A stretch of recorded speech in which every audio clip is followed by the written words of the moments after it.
Hello friends, welcome to my channel. ಎಲ್ಲರೂ ಹೇಗಿದ್ದೀರಾ? ಇವತ್ತು ನ್ಯಾಚುರಲ್ ಆಗಿ ಹೇರ್ ಕಲರಿಂಗ್ ಮನೇಲಿ ಹೇಗೆ ಮಾಡೋದು ಮತ್ತು ಡ್ಯಾಂಡ್ರಫ್ ಇದ್ರೂ ಇವತ್ತು ನಾನು ಹೇಳ್ತಿರೋ ಹೆಲ್ದಿ ಟಿಪ್ಸ್ನಿಂದ ವರ್ಕ್ ಆಗುತ್ತೆ. ವಾರದಲ್ಲಿ ಒಂದು ಬಾರಿ ಹೇರ್ಗೆ ಅಪ್ಲೈ ಮಾಡಿಕೊಂಡ್ರೆ ಸಾಕು. ಹೇರ್ ಶೈನಿಂಗ್ ಮತ್ತು ಸ್ಮೂತಿಂಗ್ ಕೂಡ ಆಗುತ್ತೆ. ಇದರಿಂದ ಯಾವುದೂ ಸೈಡ್ ಎಫೆಕ್ಟ್ಸ್ ಕೂಡ ಇಲ್ಲ. ತುಂಬ ಸಿಂಪಲ್, 100% ಡ್ಯಾಂಡ್ರಫ್ ಕೂಡ ಹೋಗುತ್ತೆ. ಹಾಗೆ ನನ್ನ ವಿಡಿಯೋ ಇಷ್ಟ ಆದಲ್ಲಿ ಪ್ಲೀಸ್ ಲೈಕ್ ಮಾಡಿ, ಸಬ್ಸ್ಕ್ರೈಬ್ ಮಾಡಿ ಅಂತ ಹೇಳ್ತಾ ವಿಡಿಯೋನ ಶುರು ಮಾಡೋಣ. ಮೆಹಂದಿ ಪೌಡರ್ನಲ್ಲಿ ನಾನು ಹೆನ್ನಾ ಪೌಡರ್ನ ಯೂಸ್ ಮಾಡೋದು. ಬೇರೆ ಬೇರೆ ಹೆಸರಲ್ಲಿ ಮೆಹಂದಿ ಪೌಡರ್ಗಳು ಸಿಗುತ್ತೆ, ಬಟ್ ನನಗೆ ಈ ಹೆನ್ನಾ ಪೌಡರೇ ಇಷ್ಟ ಆಗೋದು. ಇದರಲ್ಲಿ ಯಾವುದೇ ಸೈಡ್ ಎಫೆಕ್ಟ್ಸ್ ಕೂಡ ಇಲ್ಲ. ಹಾಗಾಗಿ ಈಗ ಈ ಪೌಡರ್ ಜೊತೆಗೆ ನಾನು ಏನೆಲ್ಲ ಮಿಕ್ಸ್ ಮಾಡ್ಕೊತಾ ಇದ್ದೀನಿ ಅಂತ ಬನ್ನಿ ನೋಡೋಣ.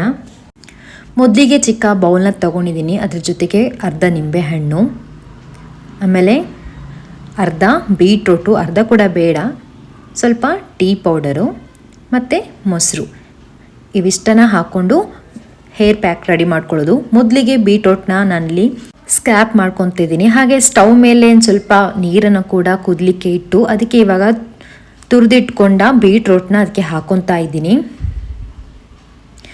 ಹೀಗೆ ಸ್ವಲ್ಪ ಹೊತ್ತು ಬಾಯ್ಲ್ ಆಗ್ತಿರುವಾಗಲೇ ಇದಕ್ಕೆ ನಾನು ಚಿಕ್ಕ ಟೀ ಸ್ಪೂನಲ್ಲಿ ಟೀ ಪೌಡರ್ನ ಹಾಕ್ಕೊಂಡೆ. ಇದು ಚೆನ್ನಾಗಿ ಬಾಯ್ಲ್ ಆಗ್ತಾ ಇರಬೇಕು. ಇನ್ನೊಂದು ಬದಿಯಲ್ಲಿ ಬೌಲ್ಗೆ ನಾನು ಸ್ವಲ್ಪ ಕ್ವಾಂಟಿಟಿ ನೋಡಿಕೊಂಡು ಮೊಸರನ್ನ ಹಾಕ್ಕೊತಾ ಇದ್ದೀನಿ. ಕೆಲವ್ರಿಗೆ ಹೇರ್ ಲಾಂಗ್ ಇರುತ್ತೆ, ತಿಕ್ ಇರುತ್ತೆ, ಹಾಗಾಗಿ ಯಾವ ರೀತಿ ಬೇಕೋ ಆ ರೀತಿಯಲ್ಲಿ ಹಾಕೋಬೋದು. ನಾನಿಲ್ಲಿ ನನ್ನ ಹೇರ್ ಸ್ವಲ್ಪ ಶಾರ್ಟ್ ಇರೋದ್ರಿಂದ ನಾನು ಸ್ವಲ್ಪನೇ ಹಾಕ್ಕೊತಾ ಇದ್ದೀನಿ. ಮೊಸರಿಗೆ ಸ್ವಲ್ಪ ಪೌಡರು ಹಾಕ್ಕೊಂಡು ನಿಧಾನಕ್ಕೆ ಮಿಕ್ಸ್ ಮಾಡ್ಕೊತಾ ಇದ್ದೀನಿ. ತುಂಬ ತೆಳ್ಳಗಿರಬಾರ್ದು, ಒಂದು ಸ್ವಲ್ಪ ಗಟ್ಟಿ ಈ ರೀತಿಯಾಗಿರಬೇಕು. ಇದಕ್ಕೆ ಇವಾಗ ಬಾಯ್ಲ್ ಮಾಡಿ ಇಟ್ಕೊಂಡ ಬೀಟ್ರೂಟ್ನ ಹಾಕ್ಕೊತಾ ಇದ್ದೀನಿ.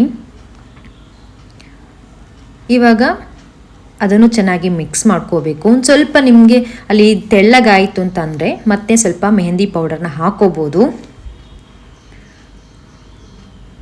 ಚೆನ್ನಾಗಿ ಮಿಕ್ಸ್ ಮಾಡ್ಕೊಂಡ್ಮೇಲೆ ಇದಕ್ಕೆ ನಾನು ನಿಂಬೆಹಣ್ಣಿನ ರಸವನ್ನು ಹಿಂಡ್ಕೊತೀನಿ. ಇದು ಇನ್ನೂ ಚೆನ್ನಾಗಿ ಕಲರ್ ಬರುತ್ತೆ ಮತ್ತು ಡ್ಯಾಂಡ್ರಫಿಗೆ ಕೂಡ ಇದು ಹೆಲ್ಪ್ ಆಗುತ್ತೆ. ಎಲ್ಲವನ್ನು ಚೆನ್ನಾಗಿ ಮಿಕ್ಸ್ ಮಾಡಿಕೊಂಡು ಸ್ವಲ್ಪ ಹೊತ್ತು, ಒಂದು ಅರ್ಧ ಗಂಟೆ ಬಿಟ್ಟು ಹೇರ್ಗೆ ಅಪ್ಲೈ ಮಾಡಿಕೊಂಡ್ರೆ ಆಯಿತು.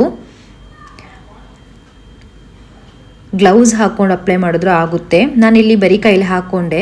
ಹೀಗೆ ಒಂದು 2 ಗಂಟೆ ಬಿಟ್ಟು ಮತ್ತೆ ನಾನು ಹೇರ್ ವಾಶ್ನ ಮಾಡ್ತೀನಿ. ಆಮೇಲೆ ನೀವೇ ನೋಡ್ಬೋದು ಹೇಗೆ ಹೇರ್ ಕಲರ್ ಶೈನಿಂಗ್ ಆಗ್ತಾ ಇದೆ ಅಂತ. ಹೇರ್ ಡ್ರೈ ಆದಮೇಲೆ ಇನ್ನೂ ಚೆನ್ನಾಗಾಗುತ್ತೆ. ತಲೆ ತುರಿಸುವಿಕೆ ಕೂಡ ಆಗಲೇ ಕಮ್ಮಿ ಆಗುತ್ತೆ. ನಾನು ಕೂಡ ವಾರದಲ್ಲಿ ಒಂದು ಬಾರಿ ಹಾಕ್ತೇನೆ. ಮೇಯ್ನಾಗಿ ಡ್ಯಾಂಡ್ರಫ್ ಹೋಗಲಿಕ್ಕೆ ಬೀಟ್ರೂಟ್ ಮತ್ತು ಟೀ ಪೌಡರ್ನ ಅವಶ್ಯಕತೆ ಇಲ್ಲ. ಮೊಸರು ಮತ್ತು ನಿಂಬೆ ಇದ್ದರೆ ಸಾಕು. ಇದೊಂದು ಸೂಪರ್ ಟಿಪ್ಸ್ ಅಂತಲೇ ಹೇಳ್ಬೋದು ಡ್ಯಾಂಡ್ರಫಿಗೆ. ನಿಮಗೆ ನಾನು ಹೇಳಿರುವ ಹೇರ್ ಪ್ಯಾಕ್ ಇಷ್ಟ ಆಗಿದೆ ಅಂತ ಅಂದ್ಕೊತೀನಿ. ಇದಿಷ್ಟು ಇವತ್ತಿನ ಸಿಂಪಲ್ ಆದ ವಿಡಿಯೋ. ನಾನು ನೆಕ್ಸ್ಟ್ ವಿಡಿಯೋದಲ್ಲಿ ನಿಮ್ಮನ್ನ ಭೇಟಿ ಆಗ್ತೀನಿ. ಓಕೆ ಫ್ರೆಂಡ್ಸ್, ಬಾಯ್.